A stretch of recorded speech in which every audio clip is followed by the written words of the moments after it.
One look from a higher dimension gives us a fresh start. Taste is the only thing that has both aspects of existence in it, personal and impersonal. Personal because you can experience it. Impersonal because it's connected to all that exists.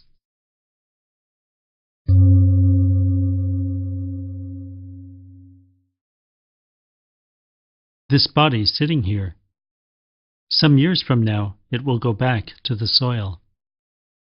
But taste is deposited in our being understanding.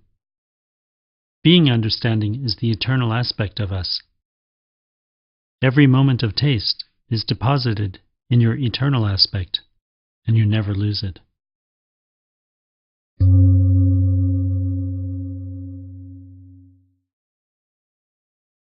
When you look at things with your mind, that is, when thought looks, it's as though everything is covered by a veil. Then you aren't seeing things as they are. You see your interpretation of the veil which covers them. You see only name and form and description. But when you taste your own existence, then you see things as they are.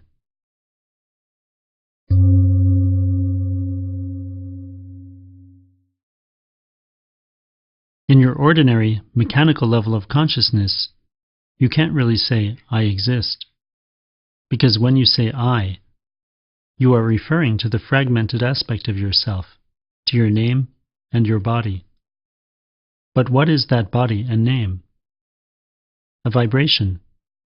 There's no such thing as the you refer to, unless one unified I is present.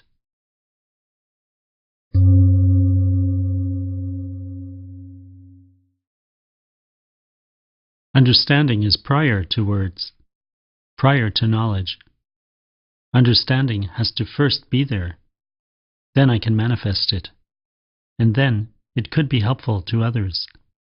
But if it's not there, whatever I say is just information. Understanding starts with the unification of body, mind, and feelings. It's the result of knowledge and being together. So I need to be present with the knowledge I gather from outside. In being present, my being participates. Knowledge is form. Being is the meaning. So I look through knowledge with being, and meaning comes to it. Understanding grows. The more being participation you have in life, the more you understand.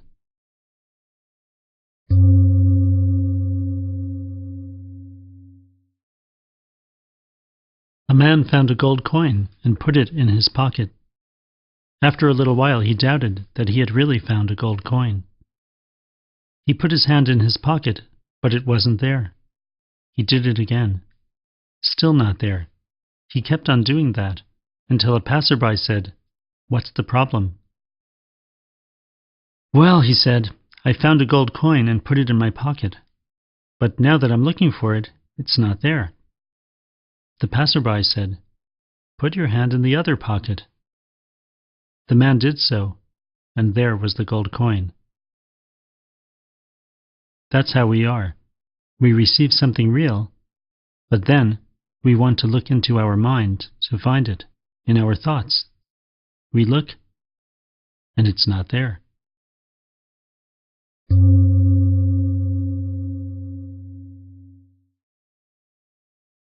You may at times ask yourself, how can God, absolute awareness, find me among the 7 billion other people and let me know what I'm supposed to do? We were given that knowledge at the very beginning. The Absolute is not separate from the life you call you. It's all that exists. It's very simple. Where did everything come from? Wherever there is an atom, it came from within the Absolute. The saying, "The kingdom of God is within you," refers to the very nature and fabric of your existence.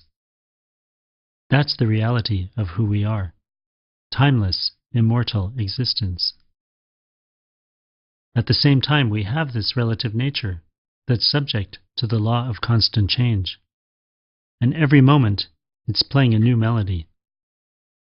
Take a look at yourself, and you'll see that your relative aspect is not at your disposal. But in the development of consciousness, we gain insights into the common purpose of all life. This is the process of evolution. We unite with the bigger picture, and then with an even bigger picture, and so on. One whole becomes part of a bigger whole.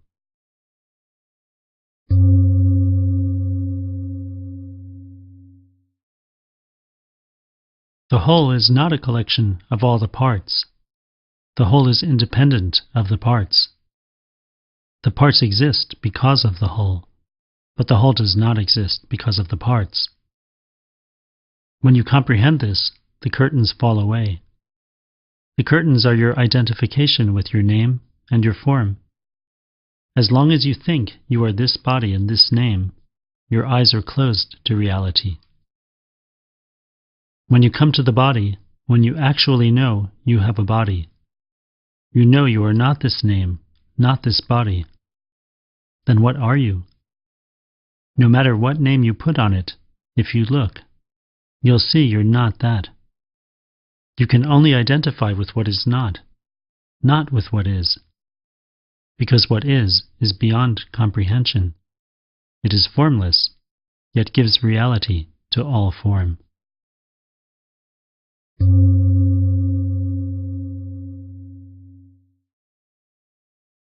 Ordinarily, when we look at something that seems not so good, we want to make it good. We create imbalance, because we swing between good and bad, and we miss the middle. But conscious energy is steady and doesn't miss the middle.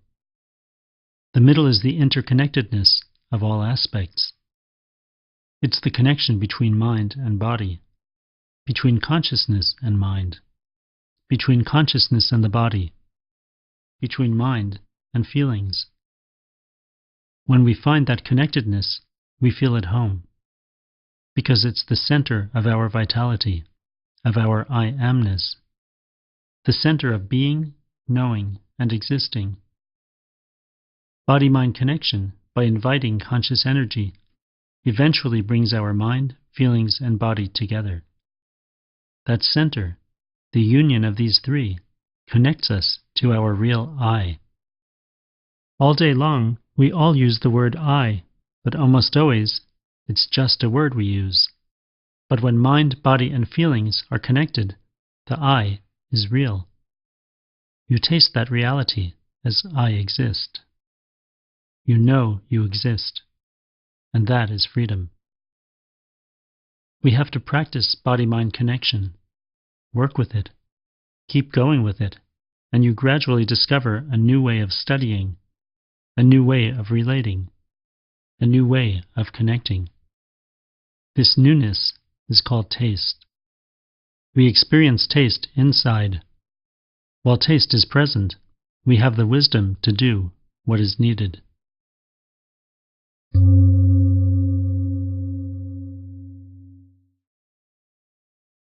Existence has one unified purpose. No part can have a purpose separate from the purpose of the whole. If you take existence to be a process, you can see that every moment of life, all aspects of the process are helping fulfill the purpose. If we take the universe to be only material, evolution is limited to the evolution of matter and energy. But when it comes to man, another possibility is given, and that's the evolution of consciousness. Man has the possibility to become conscious of his own existence. That gives him the possibility to know the purpose and meaning of life. Man being conscious of his own existence is extremely important to the life of this planet, to the life of the universe. What happens when consciousness develops and fulfills its potential? The beginning and end come together, just as they do in physical evolution. The seed becomes a tree, the tree grows branches, it flowers, gives fruit, and the fruit gives seeds. We come from within the Absolute. Our ultimate evolution is back to the Absolute.